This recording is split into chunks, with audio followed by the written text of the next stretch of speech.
Hey, security researcher here once again. Thanks for checking out my video. Today we're going to talk about stingrays. I'm actually going to use the term cell phone tower simulator. It's a much safer term for me to use. We're going to discuss what these devices are, who uses them, how they function, how they're deployed, what they can do once they are deployed, how you yourself can determine if one is operating in your area, as well as what you can do to protect yourself from them.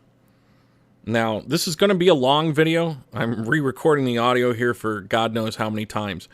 I'm going to try to include as much information as I can here. I ask that you be patient and watch this thing all the way through. By the time you're done, hopefully not only do you know more about this stuff than just about anybody you know, but you're pissed. And you're willing to start to talk to others about this because this is a problem. That all being said, the information that I provide in these videos is not intended for the criminally minded. This really, truly is about education. You cannot make informed decisions about things as complicated as technology if you don't have even the most basic understanding of what it is that you're talking about. So let me take 20 years of research experience, boil it down into plain English, so that we can all better understand the risks that we face on a daily basis. Now, let's get into this topic. Again, cell phone tower simulators, and the first point is what they are. Now, I suppose the first thing that we need to do here is give you a visual reference of what it is that we're talking about. Some of this equipment is designed to be installed in a vehicle like a surveillance van or an SUV of some type. Maybe it's an airplane or a drone. A lot of this stuff can be located in fixed positions, so a building with an antenna nearby. Basically what the equipment needs is access to power, access to some sort of data, whether it's a high-speed data connection like the one that you have coming into your house, or the ability to communicate wirelessly with some sort of a data connection. But those things are required for it to function, depending on how it's operating. It also needs some sort of a terminal, like a laptop computer, and whatever associated software to translate the data that the equipment is bringing in. That said, there's also smaller devices. So when the media refers to it as one specific device that's big and bulky, what they're concealing through obfuscation is things like this device that fits in a backpack, or this device that's handheld, so you could walk into maybe a tea party gathering or some sort of a labor protest or whatever, and gather information about the devices that are present. Or this device right here that allows the attacker to attack up to 60,000 phones at one time.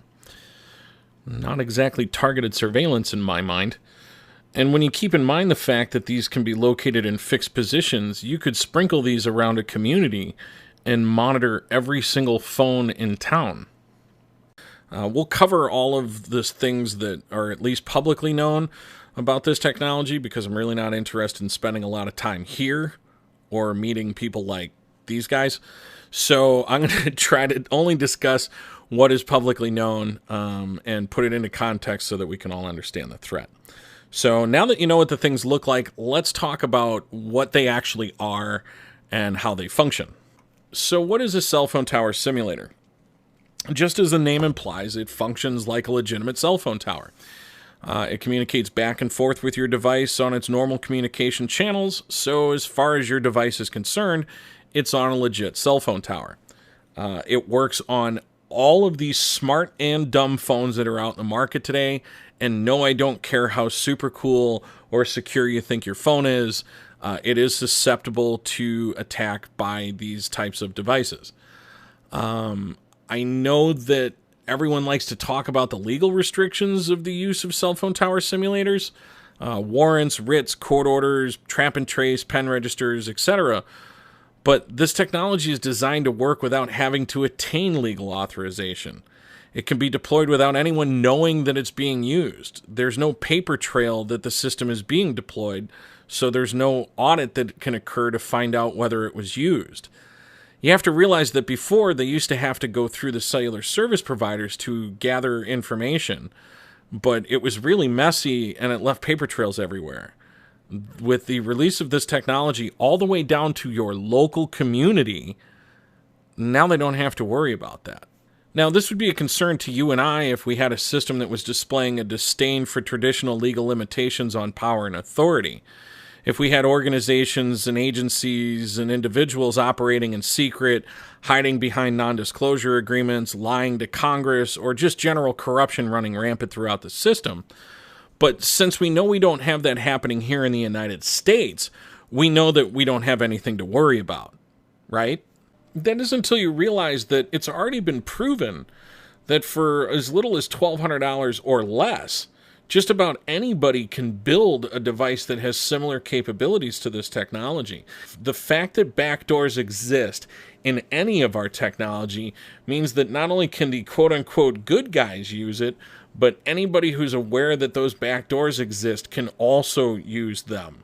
We are all operating under a very flawed trust model when it comes to technology. We are putting our faith and trust in corporations and technology where it should never have been placed to begin with, and it's been going on for so long that we've become apathetic to the risks, and it's really time to stop that. So let's go on and talk more about this technology, and I'll get off my soapbox. So let's talk about how these devices function. What's happening here is what the InfoSec community calls a man-in-the-middle attack. Just as the name implies, the attacker slips within range of your device and the network node that it's trying to communicate with, in this case a cell phone tower, and depending on its mode of operation, can interact with the data that's being sent to and from your device. It could be listening, it could be acting as a relay, and capturing all the information that's supposedly being sent directly to the cellular network. You have to keep in mind that your phones are slaves to the tower. So anytime your device is connected to any cell phone tower, whether it's legitimate or simulated, the tower dictates to the phone what's going to happen during that communication session, including shutting off session encryption. So now how are these devices deployed? So if you have an attacker that has a cell phone tower simulator, how is it that they can set this thing up so that your device will connect to it? Well, as we covered in Cell Phone Tracking Explained in Plain English Part 1, your phone checks in with the cell phone network towers on a regular basis. This is somewhere around every 3 to 7 seconds. Your phone is always trying to connect to numerous towers at the same time to ensure you quality of service. When a phone initially connects to a tower for the first time, it gathers information about the surrounding network. Things like what carriers are operating towers in the network, what channels your phone can use to communicate with the antennas on those towers. This information is temporarily stored on your phone, so if your device moves, loses signal, etc., it can quickly switch channels in order to maintain connectivity. It's also why when you travel, your phone may tell you that instead of using, say, AT&T, your phone is connected to Metro PCS. It all goes back to billing for roaming and things like that. So while this information has its legitimate uses, this information is also useful to an attacker who comes into an area and wants to configure their cell phone tower simulator to work more efficiently. They can query the towers themselves and get information about what cell phone towers are in the area, what frequencies or channels the antennas on those towers are operating on, what carriers your phone might be expecting to see in the area, and then using that information, they can configure their simulated cell phone tower.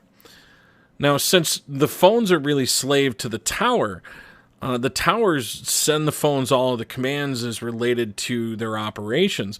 So if you were running a simulated cell phone tower, you could tell the phone that you're the strongest cell phone tower in the area in order to trick it to get it to attempt to connect to your device. You can also shut off session encryption so that what would normally be protecting, either shut it off or downgrade it to make it easier to crack. So what would normally protect the confidentiality of your communications is basically negated. So first we need to understand that these devices operate in one of two modes. One is a passive mode, and the best way I can describe passive to you is it's like the radio in your car. You can tune into different frequencies or channels and you can hear information, but you can't interact with that information. All you can do is listen to it. When it comes to cellular technology or maybe encrypted information, you can listen to it, record it, and then de-encrypt it, but you're never really transmitting, so you're not giving away the fact that you're there. The other mode that these things operate in is an active mode, and an active mode is where the device is now acting as a relay. So instead of your traffic going directly to the cellular tower or being broadcast to the cellular tower where they could listen, they've now tricked your phone to directly connecting to them, and they're receiving all the information coming directly from your phone and then passing it on to either a wireless network or a directly connected high-speed internet network, so that everything that's coming off of your phone passes through their device and they can capture and filter all of the information that's coming off of it. Now, what is that information? And what are the commands that they can send back to your phone when they're in active mode? What does that allow them to do? Okay, well, without putting these in any specific order, some of the information that can be captured on your device is something called an IMEI number. IMEI stands for International Mobile Station Equipment Identity. It's also known as the MEID, or Mobile Equipment Identifier. Now, this is the unique serial number of your specific phone, and using it, the person that's doing the attack can determine the make, model, and product variant. So maybe it's a Samsung Galaxy S6, or an iPhone 6, or an HTC One M9, whatever. But you can also determine the product variant, which tells them things like the device firmware that may be operating because of the chips that are installed on that specific phone. It's very specific down to your exact device. That's your phone's unique identifier on the network. You yourself can find this number. It's either going to be on a white sticker under the battery, or you can find it by bringing up your phone's keypad and hitting star pound 06 pound. Or in modern vernacular, star hashtag 06 hashtag. But yeah, star pound 06 pound will bring up your phone's unique serial number. Now, something to keep in mind here is if you're a special person, maybe you work for an agency or a department, and you have a special phone that you think is secure, if it has a unique IMEI number that identifies it as a unique piece of hardware, that can actually help an attacker determine whether or not your device is worth looking at. So some of the same techniques and tools that you use to determine whether certain people are worth looking at can also be turned around and used on you. This technology is a dual-edged sword, so you need to keep that in mind. So another piece of information that can be gathered is something called an IMSI, or IMSI. It's where the term IMSI catcher comes from. IMSI is International Mobile Subscriber Identity. This number is encoded on your cell phone's SIM card or on the phone itself if it doesn't have a SIM card. The number is directly associated with the person who's paying for the service. So not only can it be used to track it back to whoever's paying the bill, it can also be used to associate to the person who uses that SIM card for making phone calls. So even if you're switching phones on a regular basis, maybe you think you're James Bond and that's going to somehow protect you, that SIM card has a unique identifier that's associated with whoever's paying the bill. And if somebody's monitoring that SIM card, that IMSI number, they can associate your voice with that IMSI, and then it doesn't matter who's paying the bill. As far as they're concerned, that IMSI is you. When one of these cell phone tower simulators is in passive mode, again, listening like your car radio, any information that's transmitted to or from your phone can be captured and monitored. That includes live calls. That includes text messages as you send them. That includes emails, any data traffic.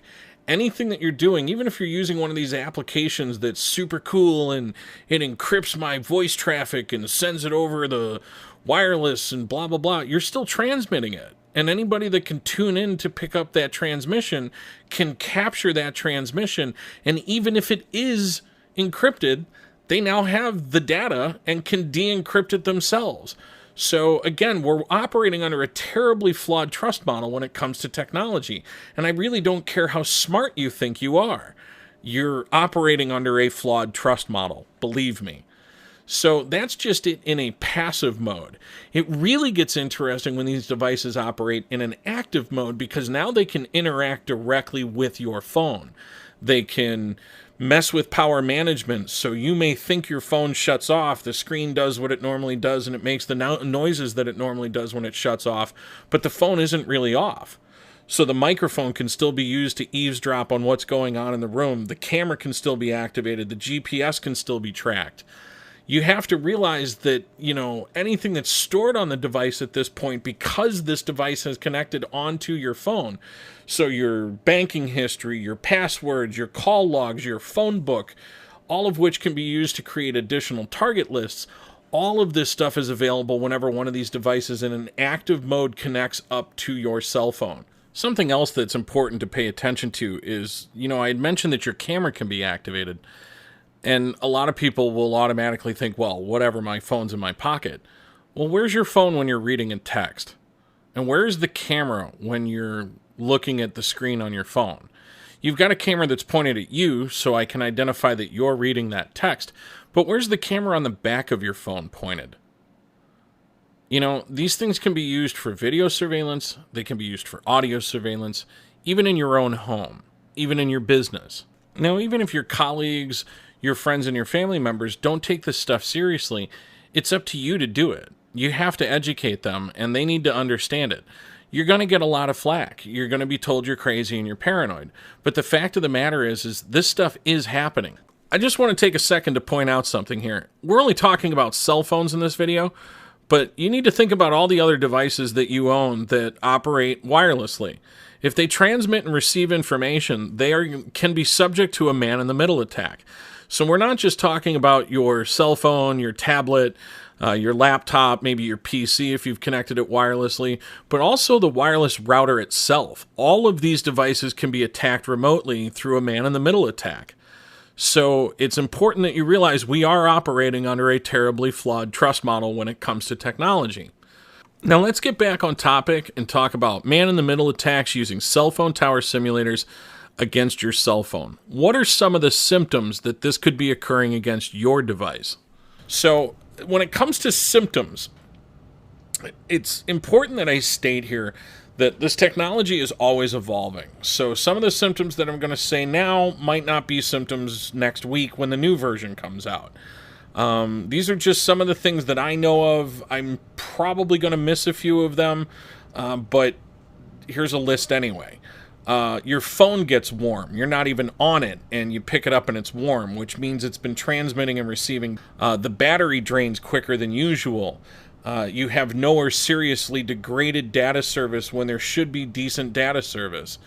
You have no or seriously degraded voice service. Maybe there's a lot of people around, and they're routing all of the traffic through one of these cell phone tower simulators, so there isn't as much bandwidth to go around, and the voice service now sucks. This one's usually a dead giveaway, but I absolutely do not recommend that you try it. It is illegal. Don't do this. Unless, of course, it's a genuine emergency.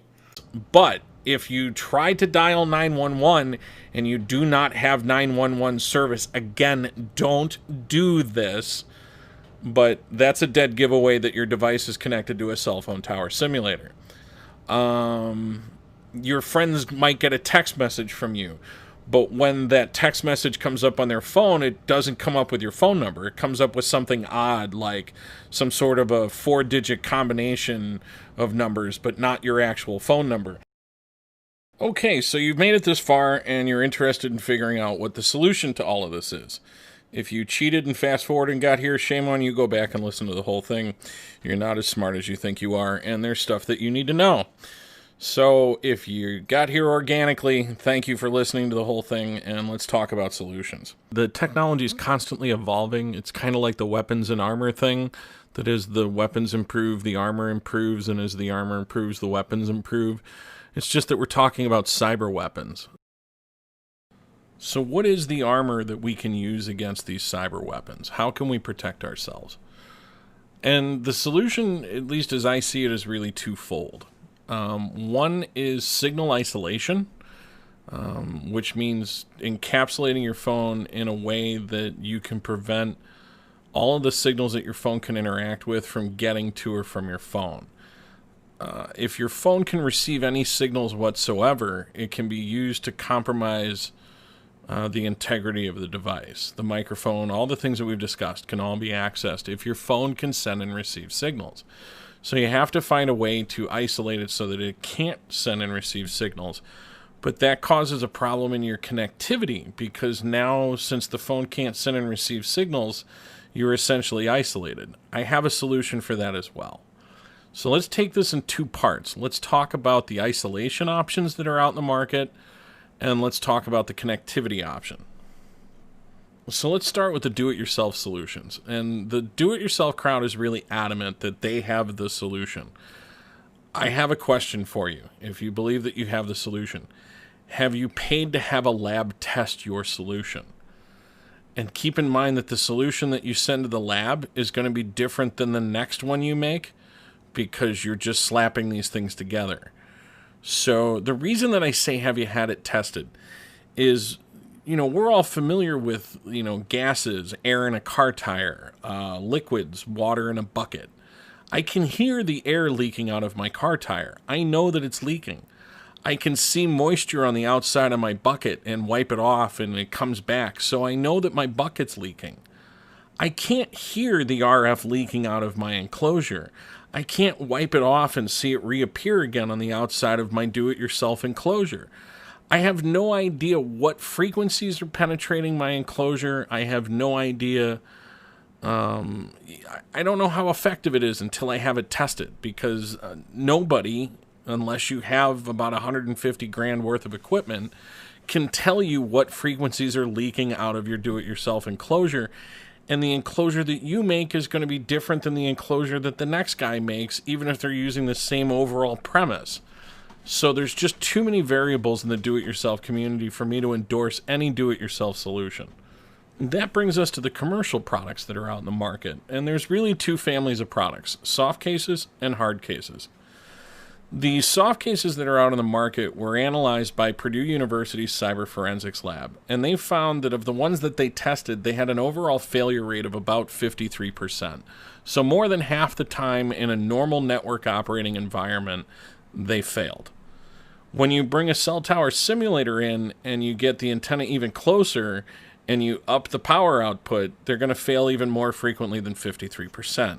Soft cases are not reliable products. Another thing to note about soft cases is I don't know of any of the soft cases that are out on the market that have paid to have an independent, nationally recognized lab certify that their product works. What I typically see is shielding effectiveness based on the materials that they're then sewing together to make their product. The shielding effectiveness of a material is totally different than the shielding effectiveness of the product that you then make out of that material. So there's that too. Now, that leaves you with signal blocking hard cases that are rigid in construction. So I only know of one out there that's manufacturing a hard case that actually works. And they do have independent lab verification of the effectiveness of their product. I'm not going to endorse anybody's products today. That's not what I'm here for. This is about information. But if you're looking for a signal blocking product, you're ultimately looking for something with laboratory verification that proves the highest level of signal attenuation possible. This is measured in something called dB, or decibels of signal attenuation, and you want that number as high as possible no matter what solution you're looking for. I would look at the signal blocking hard case that's out on the market, and I would stay away from the fabric. Now, you've blocked signals so you can't receive phone calls and text messages on your phone. Now what do you do to maintain connectivity? Well, this is going to sound a little odd because it's a little retro, but if you get yourself a one-way alphanumeric pager, you can not only receive numeric messages, but you can also get text messages and emails. It is an unencrypted connection, but most of the messages that you're going to get: honey, pick up a gallon of milk on your way home, Mr. Smith, your paperwork's ready, swing by my office to pick it up. Those messages don't need to be encrypted. So you don't really have to worry about that aspect of it. The big benefit that you get is you get connectivity without all the strings attached. You don't have a microphone that can eavesdrop on your conversations. You don't have cameras that can see what you're doing. You don't have GPS tracking. The devices only listen, they don't broadcast.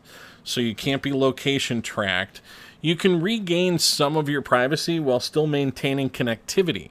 And that's really what it's all about. I didn't create this problem. I'm just trying to provide you with a navigation around it. So get yourself a signal blocking product that works, and get yourself a one-way alphanumeric pager. Modify the outgoing message on your voicemail, so at the end of it you say, if this matter is really urgent, please send me a page or a text or whatever at this, insert number here. And there you go. You've blocked third-party intrusion into your cell phone. You've maintained connectivity with the outside world. And is it perfect? No, but again, I didn't create the problem. I'm just trying to give you one path around it. If you found value in this information, please hit the subscribe button, share this video with your friends and family. Stay tuned because there is more fun to come. I am Security Researcher, and if you just gave me the last 26 minutes of your life, I want you to know that I really appreciate it.